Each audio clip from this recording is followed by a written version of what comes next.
¿Qué dijimos? ¿No se acuerda? ¿Quién inerva el corazón? Perdón, ¿cómo dice? Blanca, perdón, blanca. No se enoje, pero. ¿Qué tipo de inervación tiene? Parasimpática. Parasimpático y simpático. O sea, del sistema nervioso autónomo. El simpático va a formar el cardio acelerador y el parasimpático el cardio moderador. Alfredo, el parasimpático, ¿cómo inerva al corazón? ¿Qué nervios?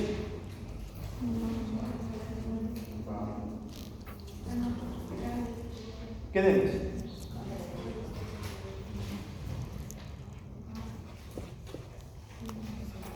Carlos. El vago. Pero específicamente, ¿cómo inerva el vago al corazón? Mira, ahí está la imagen.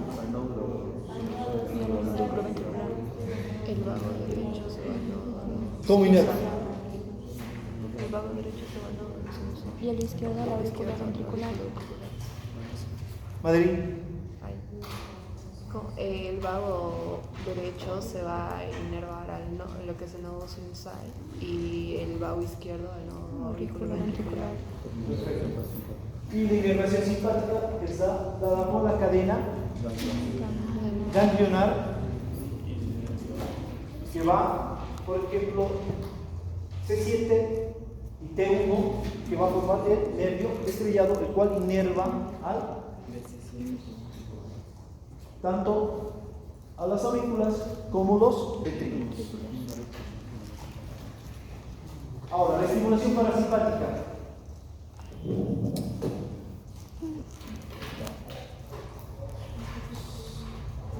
Luz Segovia. ¿De qué neurotransmisor depende? De la acetilcolina. Cuando actúa la acetilcolina y el potencial de acción de las células del marcapaso nodo sinusal, ¿qué va a producir? ¿Por qué? ¿Por qué produce radical? ¿Qué va a hacer la acetilcolina?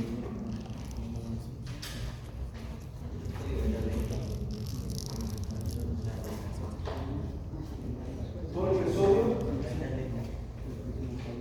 Entonces, como dijimos en la anterior clase, el sodio ingresa aquí en esta pendiente, ingresa de manera más lenta.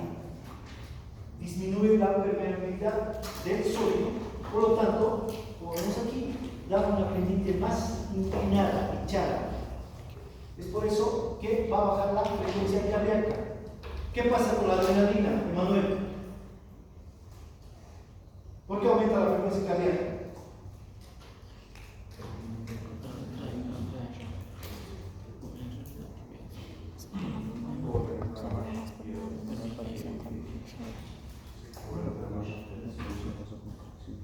Entonces, permeabiliza para que el sodio entre de manera más rápida.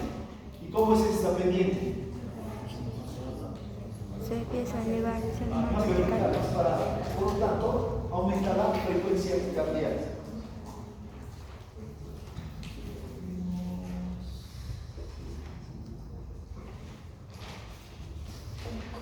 Entonces, como dijimos, el parasimpático, el cardiomoderador y el simpático, el cardioacelerador.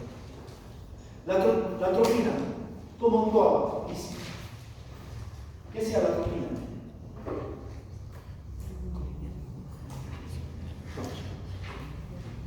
Mira, aquí está actuando la atropina. ¿Qué está haciendo?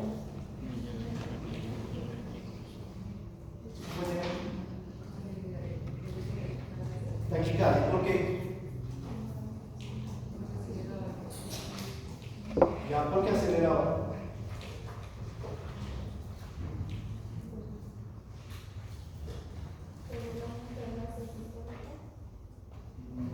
Sí, aumenta la sistólica. Valentina, ¿qué dices? ¿Qué pasaba aquí? ¿Cómo la atropina hacía que aumente la frecuencia cardíaca?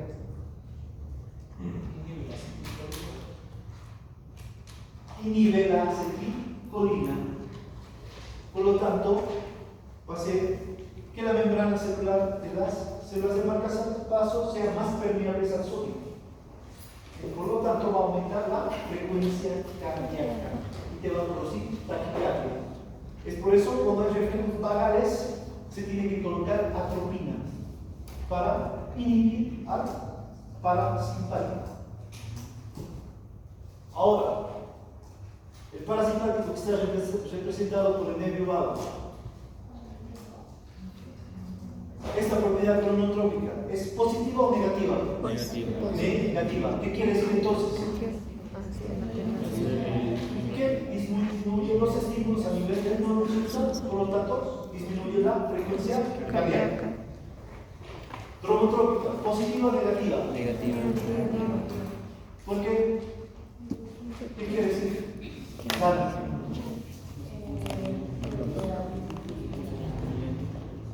¿Qué es la propiedad dromotrópica?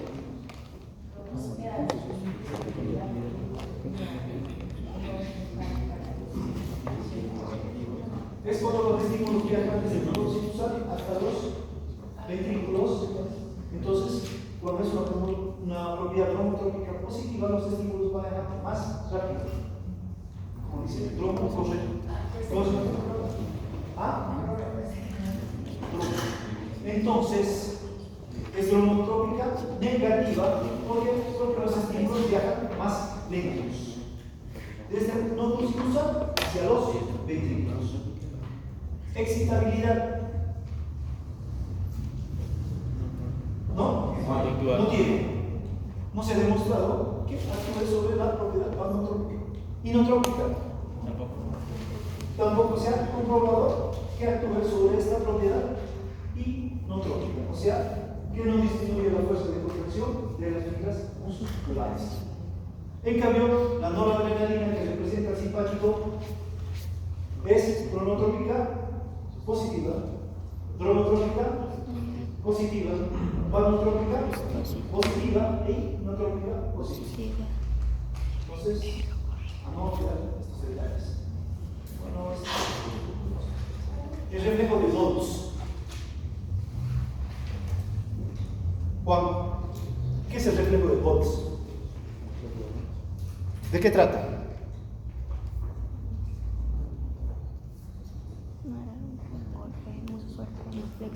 Un golpe muy fuerte, un estímulo muy Luis, fuerte. ¿de qué trataba el reflejo de Volz? ¿Qué plexo? Solar.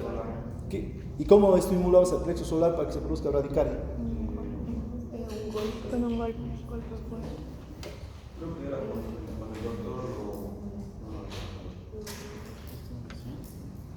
Cuando se produce un golpe en el plexo solar en esa zona, se da una radical. Ya, entonces, un golpe a nivel del plexo solar, el cual se encuentra en la parte inferior del abdomen. Este estímulo viaja hasta el bulbo raquídeo y eso estimula al vago para que baje la frecuencia cardíaca, lo cual puede llegar hasta un paro cardíaco. Si se produce esta estimulación vagal de bradicardia, ¿cómo la revierten? ¿Qué medicamento usan? Atropina. Sofía, el reflejo de Asher, ¿cómo se producía? Era cuando se comprimían los globos oculares y el estímulo va hasta el bulbo raquídeo y este estímulo del bulbo raquídeo va a ir a estimular al nervio vago que produce la bradicardia. Eso es el reflejo de Asher. ¿Cómo inhibirías este reflejo? Con atropina. Por si acaso, la atropina, eso no les dije en la anterior clase, viene en ampollas de 1 miligramo. ¿Ya? Entonces, según las normas, uno diluye la atropina en 10 ml, en una jeringa de 10 ml con solución fisiológica y tiene que administrar toda la atropina para revertir esto. Y se espera un tiempo prudente. Si no se revierte, se tiene que seguir colocando 1 miligramo de atropina.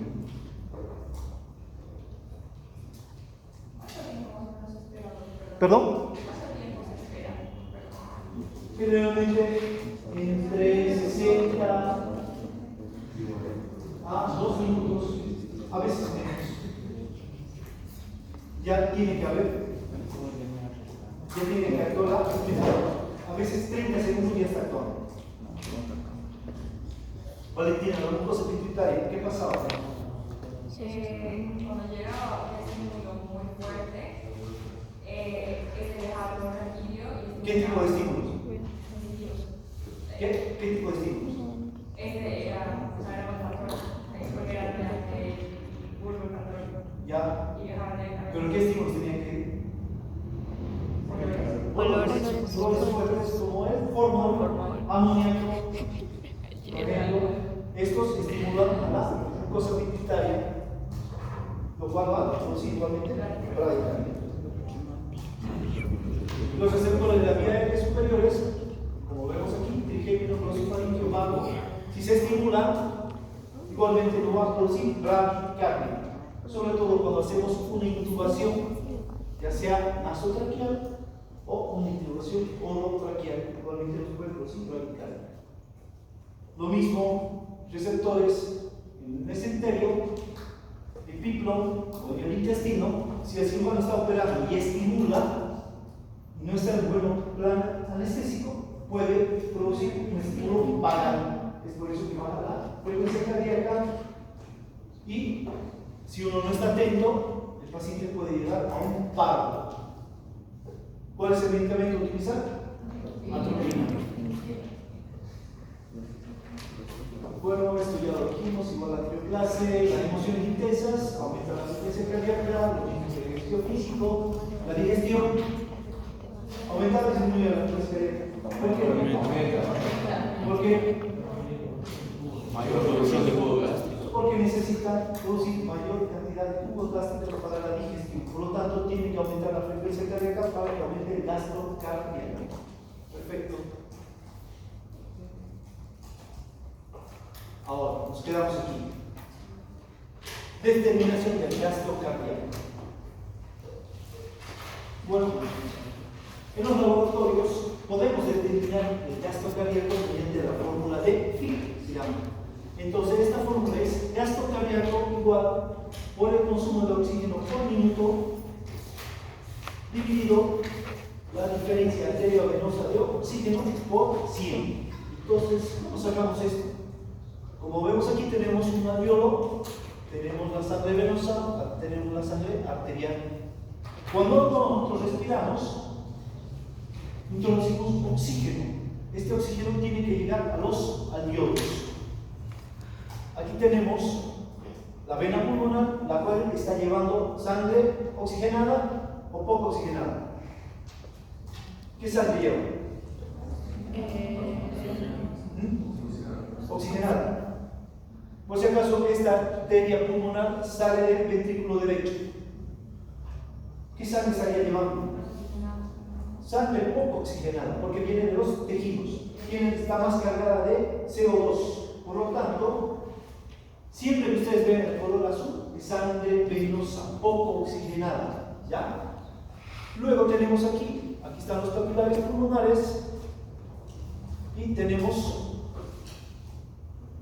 los capilares pulmonares, los cuales dan la sangre a las venas pulmonares, la cual lleva sangre oxigenada, cargada de oxígeno. Entonces, ¿qué quiere decir? Como vemos aquí, se consumo de oxígeno 250 ml. Entonces, vamos a decir que el consumo de oxígeno por minuto con frecuencia es de 250 volúmenes de oxígeno por minuto. O sea que este oxígeno de los alveolos va a pasar al capilar pulmonar y esta sangre oxigenada va a ser llevada hacia los tejidos. Ahora, cuando hablamos de diferencia arteriovenosa, ¿qué es esto? Tenemos la sangre de las arterias, perdón, de la vena pulmonar, la sangre oxigenada, y la sangre venosa de la arteria pulmonar. Entonces, en 100 partes de sangre va a existir 20 volúmenes de oxígeno en la vena pulmonar. ¿Y qué va? de los pulmones hacia los tejidos. Y a nivel de la arteria pulmonar existen 15 volúmenes de oxígeno. Como vemos aquí, esta sangre que viene de los tejidos hacia los pulmones. Entonces, tengo aquí 250 volúmenes de oxígeno por minuto, como vemos aquí, que pasa de los alveolos a los capilares pulmonares para que vayan a los tejidos, sobre la diferencia arteriovenosa. 20 volúmenes de oxígeno menos 15 volúmenes de oxígeno. Entonces tengo 250, si resto 20 menos 15, me da 5 por 100. 250 dividido 5, 50 por 100 me da 5.000. Entonces el gasto cardíaco son 5 litros por minuto. Esta es la fórmula de Fick. Por lo tanto, yo voy a determinar el gasto cardíaco. Esto, sobre todo, estos 5 litros por minuto son en las personas que se encuentran en reposo. Las personas que hacen ejercicio van a necesitar, van a tener 6 litros y medio por minuto. ¿Por qué? Porque aumenta el consumo de oxígeno. Las células necesitan más oxígeno. ¿Hay alguna duda? Aquí está claro. Entonces, ¿cómo se determina el gasto cardíaco? Mediante la fórmula de Fick. El índice cardíaco. Entonces, los médicos vamos a determinar mediante esto cuánto de sangre tiene la persona por superficie corporal. Por ejemplo, tengo un paciente de 80 kilos. Su superficie corporal va a ser de 1.92. Por ejemplo, aquí tengo fórmulas. Si ustedes colocan fórmula de superficie corporal en su computadora, directamente usted coloca el peso, la estatura de la persona y le arroja cuál es su superficie corporal. Pero si usted lo quiere hacer así manualmente, por ejemplo, pone el peso 80 por 4 más 7. ¿Quién puede sacar? ¿Quién tiene calculadora? 80 por 4 más 7, ¿cuánto sería? ¿Perdón? 327. Ahora, dividido el peso más 90. 90 más 80 sería 170. O sea, 327 dividido 170.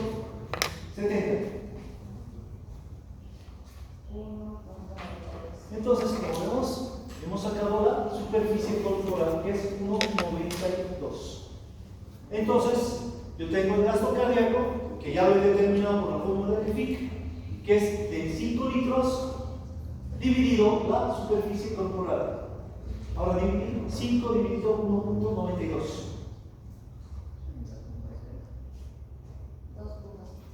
2.6, o sea, es 2.6 litros por metro cuadrado de superficie. ¿Qué quiere decir? Que el índice cardíaco es de 2 litros de sangre por superficie corporal en metros cuadrados. Ahora, si el gasto cardíaco es de 6 litros, igualmente dividimos 6 dividido 1.92. Nos va a dar 3.16 litros por metros cuadrados de superficie. Este es el índice cardíaco ideal, o sea, que las personas tienen 3 litros por metro cuadrado de superficie. Ese sería el índice cardíaco ideal. 3 litros por metro cuadrado de superficie. Ahora, si ustedes van a revisar el libro de Guyton, este nos dice que el índice cardíaco es el gasto cardíaco por metros cuadrados de superficie corporal. Ejemplo, paciente de 70 kilos tiene 1.7 metros cuadrados de superficie. Si usted lo divide por 5, me va a dar que el paciente tiene 3 litros por minuto por metros cuadrados. Estos son igualmente valores normales. Lo pueden hacer de las dos formas, poder mediante esta fórmula o mediante esta fórmula, la que ustedes prefieren para sacar el índice cardíaco. Ahora, presiones intracardíacas. Como sabemos, el ingreso y salida de la sangre de las cavidades cardíacas va a dar una presión en estas cavidades. ¿Ya? Ustedes en el internet pueden bajar varias tablas donde le va a arrojar valores de cuánto es la presión en las aurículas, en los ventrículos, en las arterias. Por ejemplo, si vemos aquí, tengo la aurícula izquierda que me dice que tiene una presión de menos 12 milímetros de mercurio. En cambio aquí me dice que tiene 6 milímetros de mercurio. Otros autores me dicen que tiene 8 milímetros de mercurio. Por ejemplo, aquí en el ventrículo izquierdo me arroja una presión de 100 milímetros de mercurio y aquí entre 130 a 10 milímetros de mercurio. Por ejemplo, aquí en la aorta tiene una presión de 130 a 90 milímetros de mercurio. Otras tablas me dicen 120, 80. Aquí 100, 70. O sea, depende del libro, de los autores que nosotros vayamos consultando, porque se hacen estudios. Y esto de que depende también dónde se haga la medición. Si es a nivel del mar, la presión es diferente aquí, porque aquí estamos a 1800 metros sobre el nivel del mar. ¿Ya? Entonces, también depende de la altura donde nosotros nos encontremos. Entonces, ustedes, por ejemplo, aquí, aurícula derecha, 4 milímetros de mercurio, aquí nos dice 5 milímetros de mercurio. Está dentro de los parámetros. Entonces, yo no lo voy a pedir que se memoricen cuántas son las presiones. Depende de nosotros vayamos consultando. Pero, por ejemplo, los médicos cardiólogos que tienen subespecialidad en ecocardiografía, porque es una subespecialidad, ellos pueden determinar las presiones intracardíacas mediante una ecocardiografía haciendo un ecodoppler. Ellos pueden determinar, no, estimar la presión de las cavidades cardíacas mediante se hace un estudio ecocardiográfico. Igualmente se puede colocar dispositivos, ¿ya? Cuando se hace una punción venosa, ¿ya? Se coloca un catéter que va hasta las aurículas o los ventrículos, igual se pueden medir las presiones intracardíacas. Se estima cuánto es las presiones, ya sea de las aurículas o de los ventrículos. Esto es cuando se coloca, por ejemplo, un catéter venoso central. Aquí en Bolivia tenemos el Instituto Boliviano de la Altura. ¿Ya? Entonces, ¿qué ha hecho este Instituto Boliviano de la Altura? Se ha dedicado a estudiar las presiones, sobre todo a nivel de la arteria pulmonar, la presión sistólica de la arteria pulmonar. ¿Ya? Entonces, por ejemplo, ha hecho estudios, por ejemplo,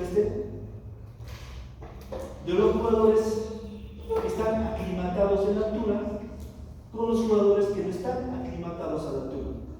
Por ejemplo, la presión promedio de la arteria pulmonar, la presión sistólica en La Paz, es de más o menos 32.79 milímetros de mercurio. En Santa Cruz es de 30.9. Esto en reposo. Ahora, si estas personas hacen ejercicio, son atletas, ¿ya? La presión sube a 36.8 durante el ejercicio.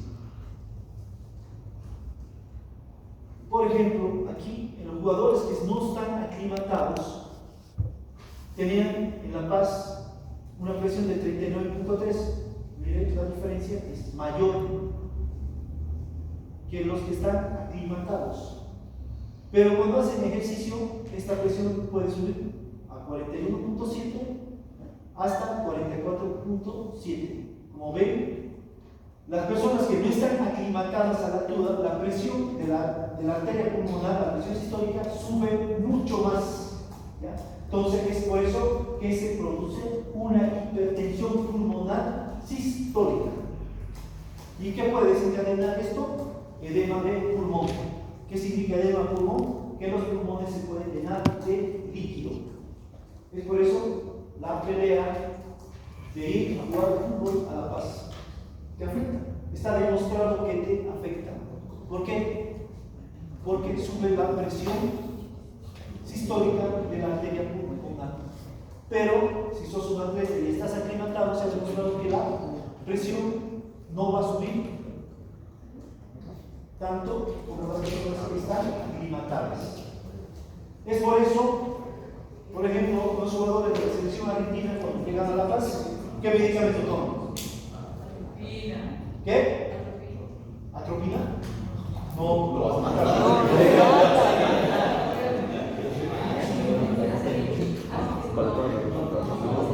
¿Qué medicamento te va a bajar la presión a nivel de la arteria pulmonar?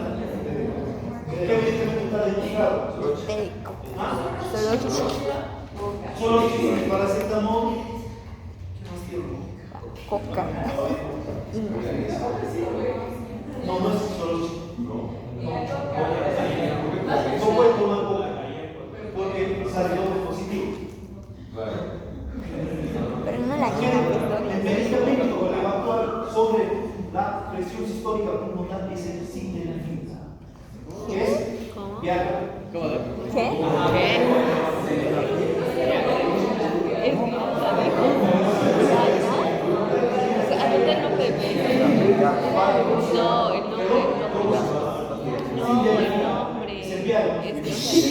Vos vas, te compras Viagra para dar. ¿Por qué? Porque te va a bajar la presión pulmonar sistólica.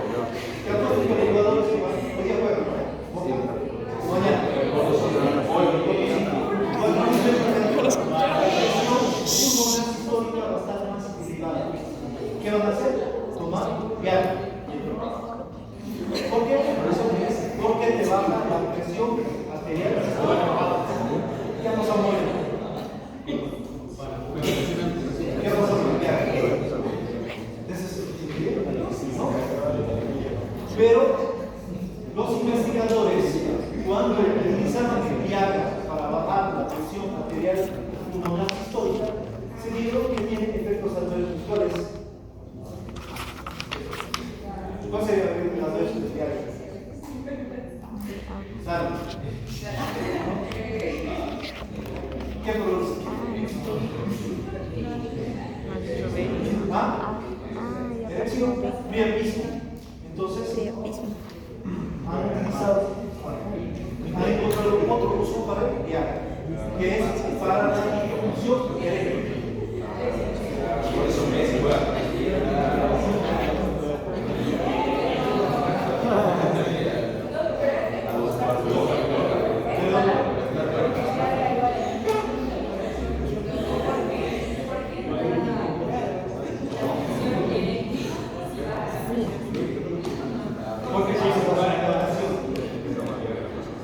Produce vasodilatación de los vasos sanguíneos a nivel del pecho. Es por eso que produce erección. Pero igualmente baja la presión pulmonar sistólica. Bueno, esto es sobre presión intracraniana. ¿De qué depende? De la altura.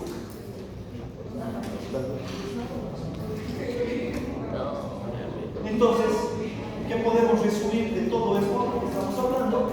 Que existe una hipertensión arterial para compensar la adaptación de la altura con la falta de oxígeno. Sube la presión arterial para compensar la falta de oxígeno. Dígame nada. Sí, puede tomar. Si tienen hipertensión pulmonar sistólica, sí puede tomar. ¿Por qué? Porque te va a prevenir el edema pulmonar, que el pulmón se llene de agua. Al menos que tengas alguna cardiopatía. Es por eso que necesitas un examen de un cardiólogo que te dé el visto bueno.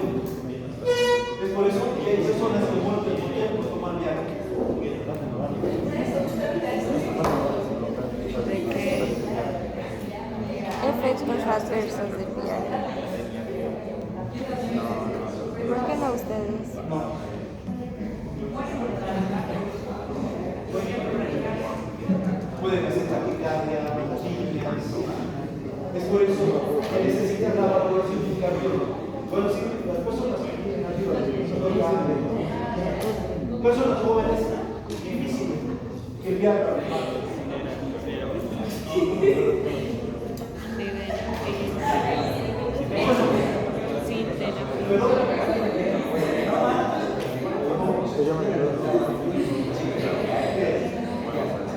No me siguen aquí.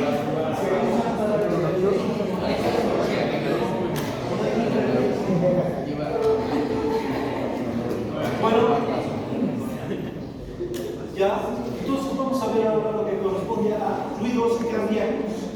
Como vimos, existen ruidos cardíacos, los cuales están dados por el ingreso y salida de la sangre en las cavidades cardíacas. Esto nos va a dar los ruidos cardíacos, que son una serie de manifestaciones que se producen primero por la contracción de las cavidades, ya sea aurículos o ventículos, por la apertura y cierre de las válvulas auriculoventriculares o sinusoideas y por la salida de la sangre con fuerza.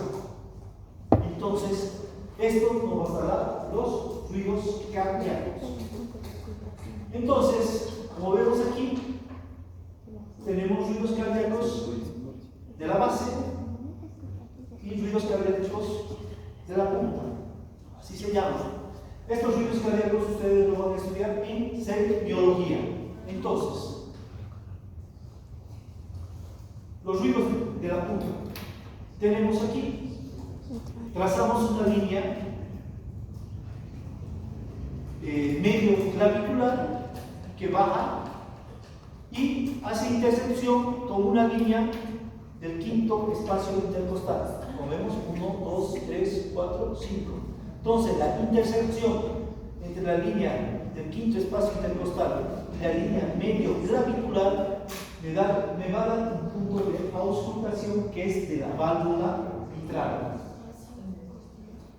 Otro, en la base de la sifoides voy a encontrar el punto de auscultación de la válvula tricuspidia. O sea que si yo tengo un fuerte endoscopio, válvula mitral, quinto espacio intercostal, línea medio clavicular, válvula mitral, tricuspidia, base de apéndice sifoides. Ahora, de la base, auscultación de los focos de la base, así se llaman, focos de la base, focos de la punta. Segundo, la base del segundo espacio intercostal derecho, ahí auscultamos el foco aórtico. Y en la base del segundo espacio intercostal izquierdo, el foco pulmonar. Entonces ya tenemos los focos de la base y los focos de la punta. Entonces, estos son los 4 focos de auscultación. Si usted va a auscultar a un paciente, el paciente tiene que estar con el dorso desnudo. Entonces, usted realiza la auscultación de los 4 focos: mitral, tricuspidio, aórtico y pulmonar. Ahora, ¿cómo se hace esta auscultación? Tenemos 2 métodos. Primero, la auscultación inmediata. ¿Cómo era esto? La auscultación inmediata, en la antigüedad, los médicos colocaban una sábana sobre el dorso desnudo de la persona y colocaban su pabellón auricular, dependiendo en qué foco pulmonar quiera auscultar. Esto se llama auscultación inmediata. Ahora, si yo uso un dispositivo para auscultar, esto se llama auscultación inmediata. Por ejemplo, el francés René Laennec inventó el primer fonendoscopio usando un papel largo para canalizar el sonido. Él hacía un combo. Entonces, con un papel y auscultaba los focos cardíacos. Entonces, esto se le da que él inventó el primer estetoscopio o fonendoscopio, creando la auscultación mediata. Luego tenemos a Pinar, el cual usa una herramienta que es un cono para auscultar los latidos cardiofetales de las nervios una auscultación mediática. Entonces, nosotros vamos a auscultar el primer ruido, el segundo ruido, pero también existe un tercer ruido y un cuarto ruido. Para que ustedes se ubiquen, ya vimos lo que es un electrocardiograma, lo básico. Valentina, ¿qué onda es esta? Ya, la onda P. ¿Qué significa la onda P? ¿Despolarización de qué? Despolarización de las aurículas. ¿Qué quiere decir? Contracción de las aurículas. Luego teníamos, aquí no se nota bien, aquí está la onda Q, que es cuando la despolarización está en el tabique interventricular. La onda R, ¿bien lo que significaba? Despolarización de qué? Manuel, ¿qué ventrículo? Ventrículo izquierdo. La onda S. ¿Despolarización de qué? Ventrículo derecho. Y luego teníamos la onda D, que es la repolarización, o sea, coincide con la diástole, el relajamiento. ¿Por qué saber esto? Por ejemplo, el primer ruido cardíaco ¿ya? Se debe al cierre de las válvulas auriculoventriculares. También se debe a la tensión del músculo papilar de las cuerdas tendinosas, o sea, que tiene un factor valvular y un factor muscular que produce el primer ruido. Vean aquí, el primer ruido. Contracción de los ventrículos. Cuando hay contracción de los ventrículos, las válvulas auriculoventriculares están cerradas o abiertas. Cerradas, para que la sangre no vaya de los ventrículos a los aurículos. Entonces, coincide con la sístole.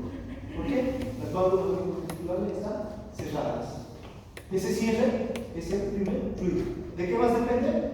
De la tensión de las cuerdas papilares. Entonces, tiene dos factores. Luego tengo el segundo ruido, que depende del cierre de las válvulas sigmoideas, o sea, de la válvula aórtica y de la válvula pulmonar. Entonces, estas solo tienen un factor valvular.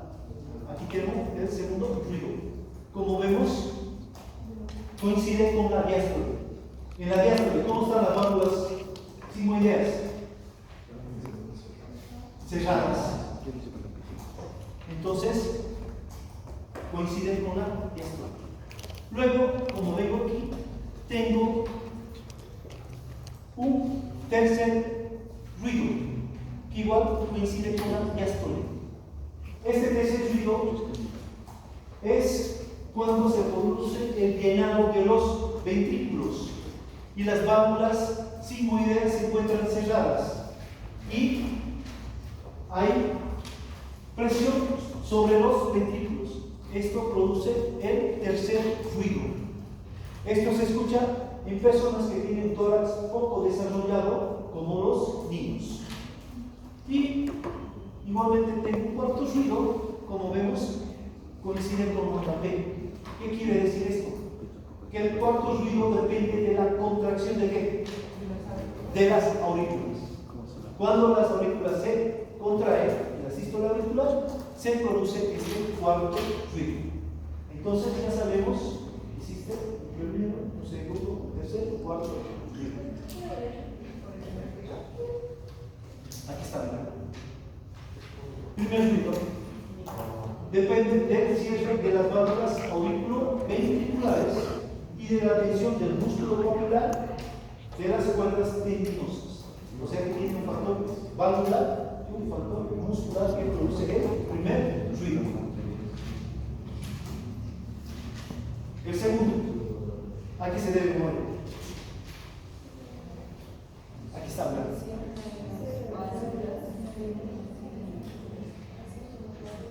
¿Qué válvulas? ¿Qué válvulas? Válvulas sigmoideas. ¿Cuáles son las válvulas sigmoideas?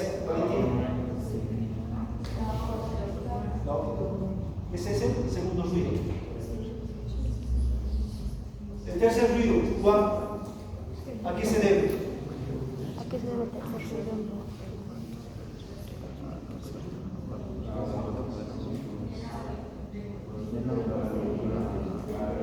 Es el llenado de los ventrículos cuando las válvulas sigmoideas están cerradas, y esa tensión que produce la sangre produce el tercer ruido. Pero en clima ocupar niños. ¿Por qué? Porque todo está poco desarrollado. ¿Y el cuarto ruido autónomo? Por la contracción de las aurículas. Esto producía cuatro. No sé si ya sabemos que hay cuatro ruidos cardíacos que podemos ocultar. Pero nosotros, como médicos de pregrado, siempre vamos a ocultar un primer ruido y un segundo ruido, el tum-tac. Entonces, generalmente este ruido lo ocultan los cardiólogos, la parte que tienen con estos puntos buenísimos, que te sale aquí de $200. Por ejemplo, tenemos ponemos solo cuatro, se va a ocultar, se realiza la ocultación de los cuatro focos pulmonares. Y este es el fonendoscopio de Pinat, el cual vamos a ocultar los ruidos fetales en las mujeres embarazadas.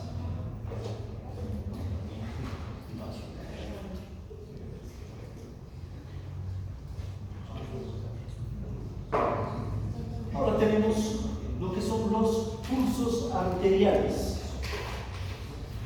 Entonces, igualmente en semiología vamos a estudiar cómo la sangre del ventrículo izquierdo crea una onda de pulso o una onda de presión, la cual viaja por las arterias, ¿ya? Y las cuales se pueden sentir la sensación cuando se las toca.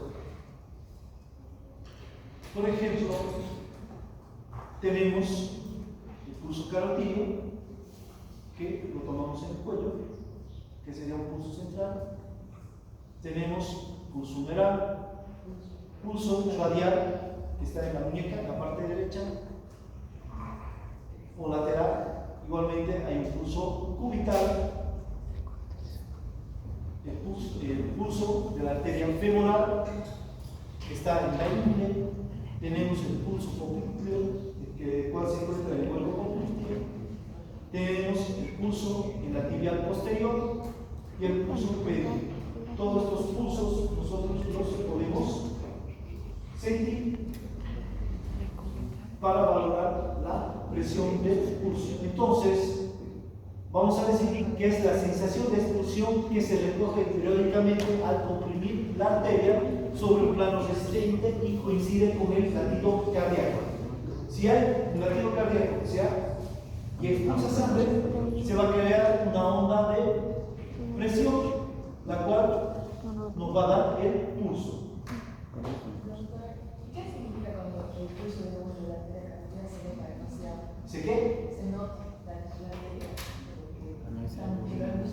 Hay personas que tienen conceptura muy delgada y se les puede notar latidos, pero también tienes que descartar problemas de hipertensión arterial, o puede tener un problema de aterosclerosis, la cual está creando hipertensión pulmonar, hipertensión arterial. Entonces, esta onda de presión del pulso viaja. Por ejemplo, cuando la sangre sale del ventrículo izquierdo a la arteria aorta, viaja a una velocidad de 4 metros por segundo.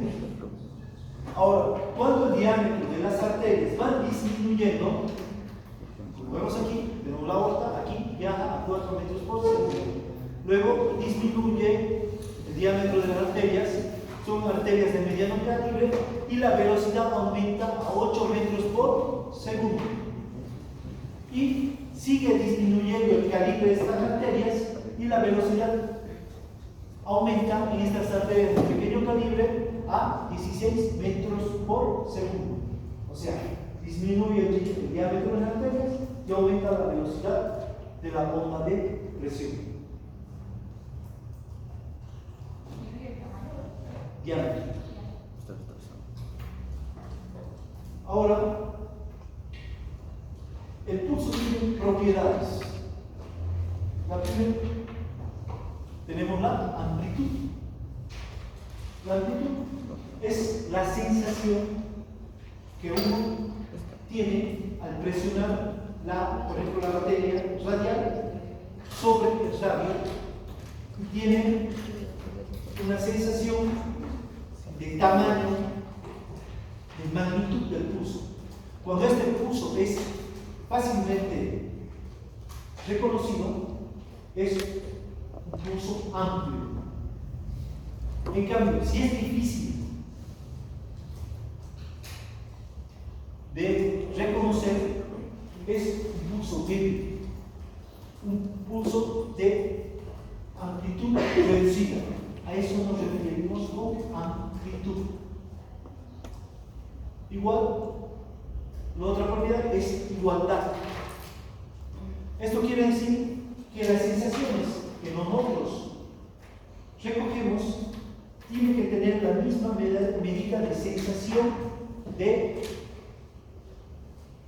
expansión. O sea, la sensación de expansión del pulso tiene que ser igual de sensación a sensación. Uno toma el pulso y la sensación de expansión de la arteria tiene que ser igual en cada latido. Regularidad, que cada sensación tiene que tener el mismo intervalo de tiempo. Si fuera un pulso que no se puede, que no tiene el mismo intervalo de tiempo, es un pulso irregular.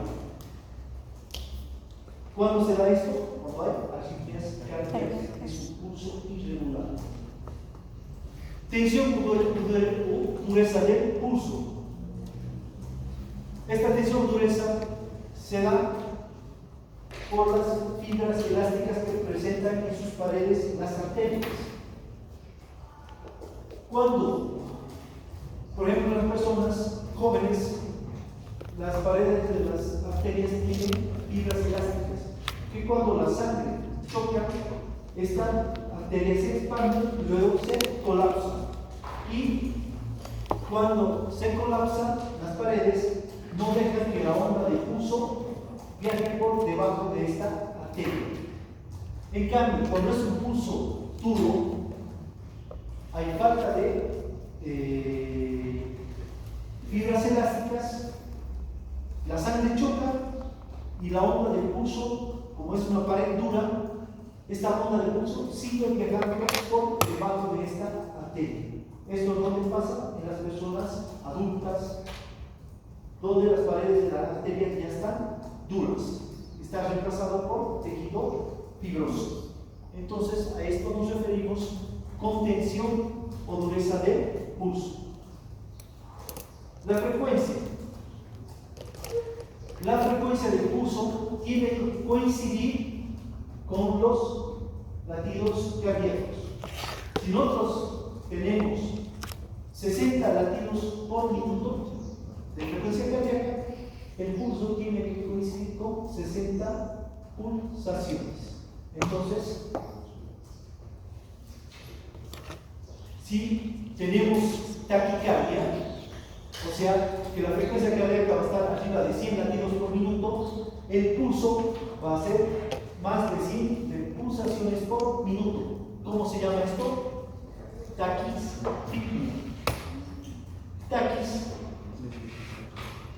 es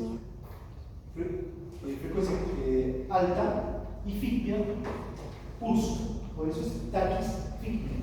Ahora, si existe una bradicardia una frecuencia cardíaca por debajo de 60 va a coincidir con el pulso. El pulso va a ser menor a 60. Entonces a esto llamamos bradistíctico, que significa pulso lento. Ahora, lo que íbamos, un pulso irregular, cuando existe una arritmia cardíaca, o mejor, extrasístole. ¿Algo refiero a una extrasístole?